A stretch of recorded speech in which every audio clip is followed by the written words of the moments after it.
নমস্কার বন্ধুরা, রুমা কিচেনে আপনাদের সবাইকে স্বাগত জানাচ্ছি। আজকে আমি পুলি পিঠে বানিয়েছি।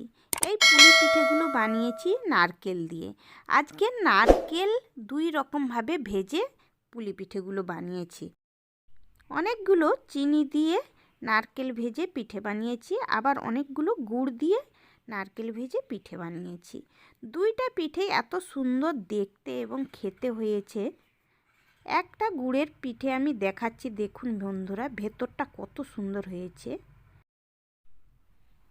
একটা নারকেলের পিঠে নিয়ে ভেঙে দেখাচ্ছি। নারকেলের পিঠেটাও এত সুন্দর হয়েছে, আর কি নরম হয়েছে পিঠেগুলো। এই দেখুন বন্ধুরা ভেতরটা। তো আপনারাও যদি বাড়িতে পারফেক্টভাবে পুলি পিঠে বানাতে চান, আমার রেসিপিটি শুরু থেকে শেষ পর্যন্ত দেখবেন। আজকে আমি বাড়িতে কিভাবে চাল গুঁড়ো করে পিঠে করবেন একদম পুরোটা আপনাদেরকে দেখাবো। তার জন্য 2 ঘন্টা আগে সেদ্ধ চাল ভিজিয়ে রেখেছি। চালগুলোকে ধুয়ে ভিজিয়ে রেখেছিলাম, ছেঁকে নিচ্ছি। আমি সেদ্ধ চালের আজকে পুলি পিঠেগুলো বানাবো। আমি আজকে 1 কিলো চাল ভিজিয়েছিলাম। চালগুলো খুব সুন্দরভাবে ভিজে গিয়েছে এবং জলটাও ঝরে গিয়েছে। একটা তাওয়ালের মধ্যে চালগুলোকে ঢেলে চাড়িয়ে দিচ্ছি, যাতে চালগুলো ঝরঝরে হয়ে যায়। প্রায় 10 থেকে 15 মিনিটের জন্য রেখে দিচ্ছি। প্রায় 15 মিনিট পরে চালগুলো খুব সুন্দরভাবে ঝরঝরে হয়ে গেছে। এই দেখুন বন্ধুরা, চালগুলোকে এক জায়গায় করে নিচ্ছি। আজকে চালগুলো গুঁড়ো করার জন্য একটা গ্রাইন্ডার নিয়ে নিয়েছি। গ্রাইন্ডারের জারের মধ্যে অল্প একটু চাল নিয়ে নিচ্ছি। দেখুন বন্ধুরা, মুখটা আঁটিয়ে দিলাম জারের। চালগুলোকে গুঁড়ো করে নিচ্ছি। দেখুন বন্ধুরা, চালগুলো খুব সুন্দরভাবে গুঁড়ো হয়ে গিয়েছে। হাত দিয়ে দেখাচ্ছি, এই দেখুন। চালিয়ে নিচ্ছি। বন্ধুরা, চালগুলো যখন গ্রাইন্ডারে গুঁড়ো করবেন, অনবরত একদম গ্রাইন্ডার চালাবেন না। থেমে থেমে গ্রাইন্ডার চালিয়ে চালগুলোকে গুঁড়ো করে নিতে হবে। না হলে কিন্তু গ্রাইন্ডারটা একটানা চালালে পুড়ে যাওয়ার সম্ভাবনা থাকবে। সব চালের গুঁড়োগুলোকে চালিয়ে নিচ্ছি। আপনারা অবশ্যই আমার রেসিপিটি শুরু থেকে শেষ পর্যন্ত দেখবেন বন্ধুরা, তাহলে আপনারাও পারফেক্ট চালের গুঁড়ো বাড়িতে বানাতে পারবেন। চালটাকে আমি 2 ঘন্টা আগে ভিজিয়ে রেখেছিলাম। ভালোভাবে চালগুলোকে ভিজিয়ে নিতে হবে, তাহলে গ্রাইন্ডারে খুব সহজেই গুঁড়ো হয়ে যাবে। অনেকে বলেন গ্রাইন্ডারে নাকি সিদ্ধ চাল গুঁড়ো করতে পারেন না। তারা অবশ্যই আমার এই রেসিপিটি দেখবেন, তাহলে বাড়িতে পারফেক্টভাবে চাল গুঁড়ো করে পিঠে বানাতে পারবেন। আর আপনারাই এইভাবে চাল গুঁড়ো করে রোদে শুকিয়ে 2 থেকে 3 মাস বাড়িতে স্টক করে রাখতে পারবেন। যখনই ইচ্ছে হবে পিঠে বানিয়ে খেতে পারবেন। সব চালগুলো গ্রাইন্ডার করে চালিয়ে নেওয়ার পরে অনেকটা দানা দানা রয়ে গিয়েছে। এগুলোকে আমি শিলবাটায় বেটে সরু চাগলি পিঠে বানিয়ে নেব। আপনারা সরু চাগলি পিঠের রেসিপি আমার চ্যানেলে পেয়ে যাবেন। পুলি পিঠের পুর বানানোর জন্য 2টো নারকেল কুড়িয়ে নিয়েছি, এলাচ গুঁড়ো করে নিয়েছি, খেজুর গুড় নিয়েছি, চিনি নিয়েছি। নারকেল 2 ভাগে ভাগ করে নিচ্ছি। ওভেনে একটা কড়া বসিয়ে দিয়েছি। কড়ার মধ্যে হাফ নারকেল দিয়ে দিচ্ছি। প্রথমে আমি চিনি দিয়ে হাফ নারকেল ভেজে নেব।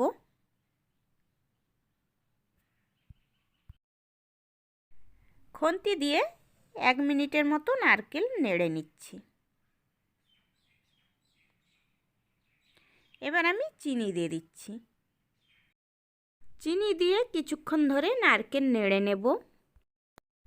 কিছুক্ষণ ধরে নাড়ার পরে দেখতে পাবেন চিনিগুলো গলে যাবে আর নারকেলের কালার চেঞ্জ হয়ে যাবে। এই দেখুন বন্ধুরা, কিছুক্ষণ নাড়ার পরে নারকেলের কালার চেঞ্জ হয়ে গিয়েছে এবং চিনিগুলো গলে গিয়েছে।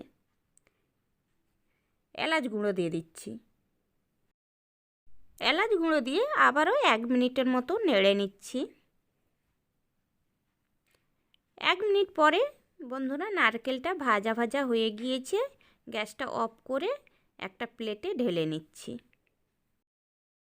প্রতিদিনের মতো বলছি, যারা আমার আজকের এই রেসিপিটি দেখছেন আমার চ্যানেলে নতুন, অবশ্যই আমার চ্যানেলটিকে সাবস্ক্রাইব করে দেবেন।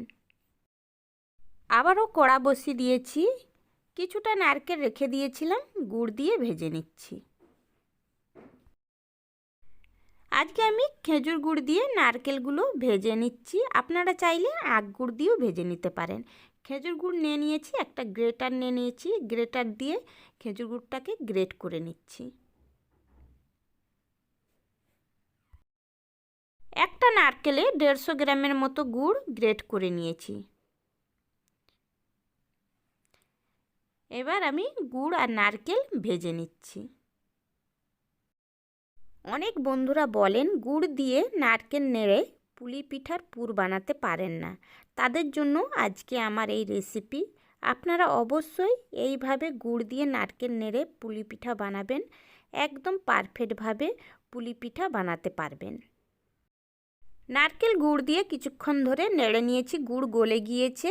এবার যে এলাচ গুঁড়ো করে রেখেছিলাম, এলাচ গুঁড়োগুলো দিয়ে দিচ্ছি নারকেলের মধ্যে, দিয়ে আবারও 1 মিনিটের মতো নেড়ে নিচ্ছি। গুড় দিয়েও নারকেলের পুর রেডি হয়ে গিয়েছে, নামিয়ে নিচ্ছি।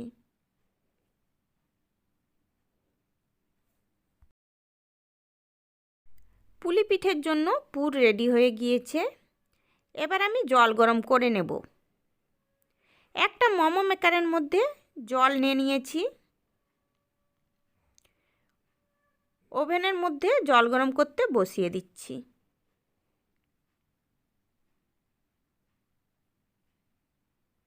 ওভেনটা অন করে দিচ্ছি।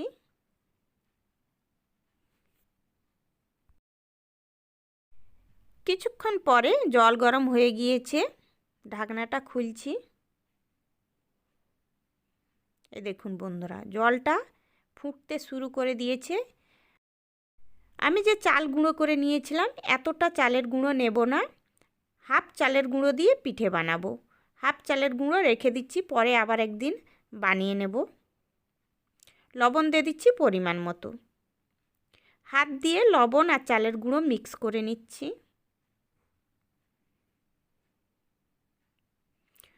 অল্প করে জল দিয়ে চালের গুঁড়ো মেখে নেব। খুবই অল্প অল্প করে জল দিয়ে মাখতে হবে, ডোটা যেন বেশি পাতলা না হয়ে যায়। জলটা গরম আছে, প্রথমে খুন্তিয়ে করে মেখে নিয়েছি, তারপরে হাত দিয়ে মেখে নিচ্ছি। এইভাবে বাড়িতে চালের গুঁড়ো বানিয়ে পিঠে বানালে এতটা পিঠেগুলো নরম হয়, পরের দিন সারা দিন আপনারা খেতে পারবেন, পিঠেগুলো শক্তও হবে না। কিছুক্ষণ ধরে চালের গুঁড়ো মেখে একটা ডো বানিয়ে নিয়েছি। ডোটা আপনাদেরকে একটু সামনে থেকে দেখাচ্ছি। দেখুন বন্ধুরা, আমরা যেমনি আটার রুটি বানানোর জন্য ডো বানাই, একইভাবেই ডোটা মেখে নিয়েছি। এই ডো থেকে অল্প একটু লিচি কেটে নিচ্ছি। লিচিটাকে 2 হাতে তালু দিয়ে গোল করে নিচ্ছি। গোল করে নিয়েছি। এবার 2 হাতের আঙুল দিয়ে লিচিটাকে চেপে চেপে গোল করে একটা খুলি বানিয়ে নিচ্ছি। আমরা খুলি বলি, আপনারা কি বলেন অবশ্যই কমেন্ট করে জানাবেন। একদম পাতলা করে খুলিটাকে বানিয়ে নিয়েছি, দেখুন বন্ধুরা। এবার আমি গুড় দিয়ে যে নারকেল ভেজে রেখেছিলাম, পুরটা ভরে নিচ্ছি।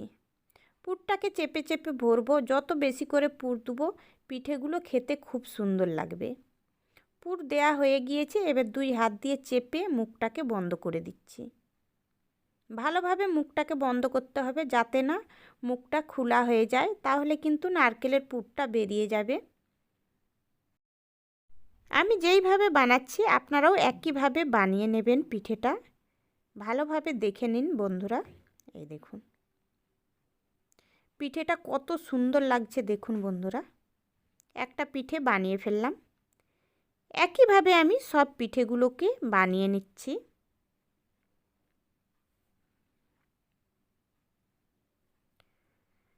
অনেক পিঠে বানিয়ে নিয়েছি, এবার পিঠেগুলোকে সেদ্ধ করে নেব।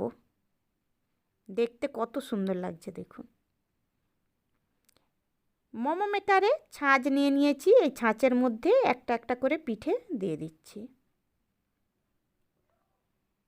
ছাঁচটা পুরো ভরে নিচ্ছি।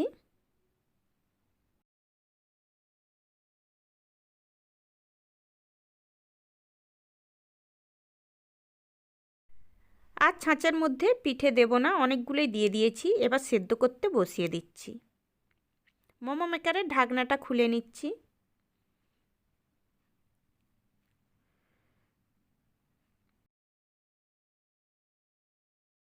মোমো মেকারের মুখটা আটিয়ে দিচ্ছি। গুড় দিয়ে নারকেলের পুরের পিঠেগুলো সব বানিয়ে নিয়েছি। এবার চিনি দিয়ে যে নারকেলের পুর বানিয়ে রেখেছিলাম তার পিঠেগুলো বানিয়ে নিচ্ছি। একইভাবেই বানিয়ে নিচ্ছি।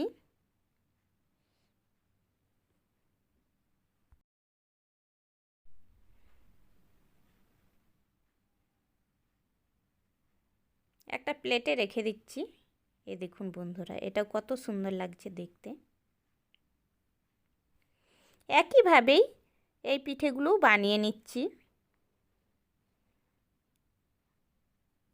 এই দেখুন বন্ধুরা, কিছুটা নারকেল রয়ে গিয়েছে, কিছু চিন্তা নেই, এই নারকেলগুলো আমার ছেলে এক্ষুনি খেয়ে নেবে। এবার আমি যে পিঠে সেদ্ধ করতে বসিয়েছিলাম, সেদ্ধ হয়ে গিয়েছে, ঢাকনাটা খুলছি। এই পিঠের মধ্যে অল্প একটু জল দিয়ে দিচ্ছি। জল দিলে পিঠেগুলো একটার সাথে একটা জড়াবে না, একদম ঝরঝরে হবে পিঠেগুলো। নামিয়ে নিচ্ছি। এই দেখুন বন্ধুরা, পিঠেগুলো ঢালছি আমি। একটাও কিন্তু পিঠে ভেঙেও যায়নি আর একটার সাথে একটা জড়িয়েও যায়নি। পিঠেগুলো এত সুন্দর হয়েছে।